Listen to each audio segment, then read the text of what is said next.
তিলোত্তমার মাকে নিয়ে কিভাবে কথা বলছে এই রিজু দত্ত, তোলামূল পার্টি করে।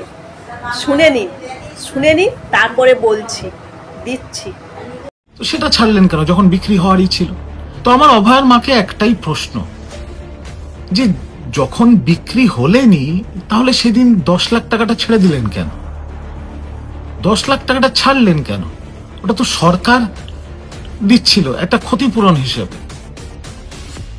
তো সেটা ছাড়লেন কেন যখন বিক্রি হওয়ারই ছিল? কি বললো? 10 লাখ টাকা দিচ্ছিল, নিল না কেন?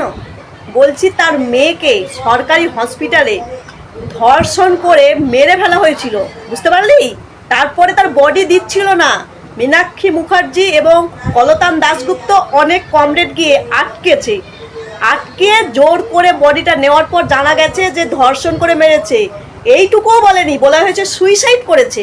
মা বাবা বসে আছে, মেয়ের বডি দেয়নি, বুঝতে পারলি? ওটা সরকারি হসপিটাল। শুধু তাই নয়, তার পরের দিন ওই হসপিটালকে ভেঙে তথ্য প্রমাণ লোপাট করার জন্য ভেঙে গুড়িয়ে দিয়েছে। বুঝতে পেরেছিস? মাথায় ঢুকেছে? একটা মাকে তার মেয়ের দাম 10 লাখ টাকা বেঁধে দিচ্ছিস? তোর যে মা রেপ হলে 20,000 30,000 টাকা বেঁধে দেয়, তোরা সেই প্রকৃতির মানুষ, বুঝতে পারলি? তোরা সেই নোংরা প্রকৃতির মানুষ। তোর মা বা তোর বোনের যদি সাথে এইরকম ঘটনা ঘটতো তাহলে কি বলতে পারতিস? হ্যাঁ, বিজেপি প্রার্থীতে দাঁড়িয়েছে, তাতে আমার বা তোর কেন অসুবিধা হবে বল? যে কোনো পার্টিতে যে কেউ দাঁড়াতে পারে। কিন্তু একটা কথা ঠিক, যখন বিজেপি পার্টিতে দাঁড়িয়ে মন্তব্যগুলো করেছিল, যারা সাহায্য করেছিল, তখন আমি বিরোধিতা করেছিলাম। কিন্তু আমি তিলোত্তমার মাকে একটা ছোট কথা বলিনি, একটাও না। কারণ আমি জানি ভেতরের জ্বালা কি।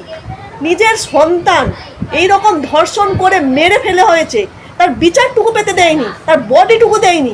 সেই মাকে আমি কি করে খারাপ কথা বলতে পারি?